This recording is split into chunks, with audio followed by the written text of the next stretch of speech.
नमस्कार दर्शक बंधु, प्रधानमंत्री आवास योजना को नहीं एक बड़ अपडेट बा बड़ सूचनाटी आसी जी कि आमर पंचायती राज मंत्री रवि नायक से ही निजे ही सूचनाटी देइछंती। से कहिछंती जे जनवरी 24 रु फेब्रुआरी मास भितरे आम ओडिशा रे जो 30 टी जिलार 314 टी ब्लॉक भितरु वर्तमान सुधा प्रधानमंत्री आवास योजना रे 12.5 लाख पाखापाखि आवेदन बा सर्वे करि सारिछंती। एवं मंत्री रवि नायक यह मध्य स्पष्ट करी कहिछंती जे जेउ 314 टी ब्लॉक रहिला सेही मध्यरु गोटिए गोटिए ब्लॉक रु 4000 बा कोठु 3000 बा केउ ब्लॉक रु 4500 पर्यंत भी लोक पंजीकृत करिछंती। जेउ माने भी एही प्रधानमंत्री आवास योजना रे घरटिए पाइबार योग्य से माने खूब शीघ्र आवेदन करि नियंतु, काहे कि ना मार्च 31 तारिख पर्यंत एही पंजीकृत कार्य जारी रहिबो। बा मु कहि रखिबी जे प्रधानमंत्री आवास योजना रे पंजीकृत करिवार शेष तारिखटी होउची मार्च 31 तारिख। तो दर्शक बंधु, से मोर ओडिशार प्रिय भाई एवं भौणी मानू मु अनुरोध करुच्ची जो मैंने योग्य अटंती तो आउ डेरी न करी जल्दी आवेदन कर दिंतु। आपण भावुवे कि ना हाँ मु करी काली करी तापर करी एमती हेबनी आज्ञा, दिन सरीज। तो दर्शक बंधु, एबे लोक माने उभय ऑनलाइन एवं ऑफलाइन माध्यम रे आवेदन करुछंती।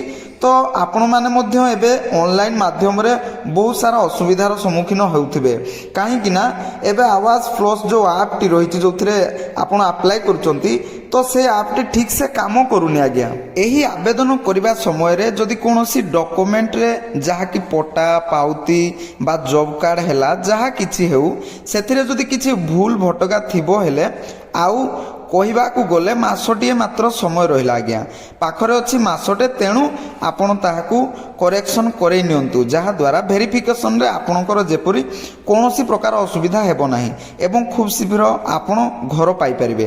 5 लाख रु अधिक एथर नुआ घर दियाजिबो, ता माने सबु कैटेगरी को एथर सामिल करा जाउची।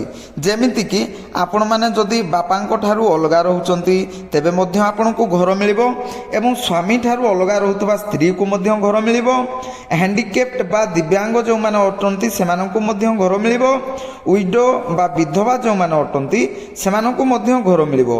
एहा सहित विवाहित झियो भी जदि घरे रहउतिबो तेबे सेमाननको मध्य घर मिलिबो। जे कि बाहागर हेकि से अलगा रहउचंती तो तांकु भी मध्य घर मिलिबो।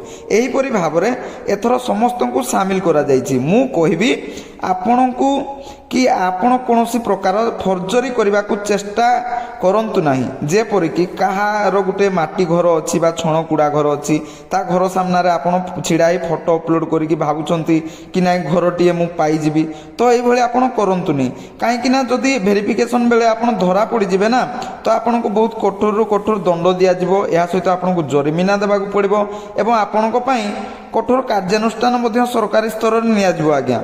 आउ गोटे कथा हला, आउ किछि दिन मध्य रे योग्य अयोग्य लिस्ट मध्य आसीजिवो एवं प्रत्येक पंचायत आगे लागिवो ए सब लिस्ट मराजिवो बा आपणकर जो हाई स्कूल अछि से हाई स्कूल सामने रे मराजिवो एवं आपणक ब्लॉक रे बा आपणकर जो पाख आखरे मार्केट अछि जनगहली स्थान सबु जगह रे एमती मारि दिया जिवो, जहा द्वारा लोक माने सबु जानि परिबे जे निजे निजे किए अयोग्य किए योग्य बा सचेतन हेई परिबे लोक माने।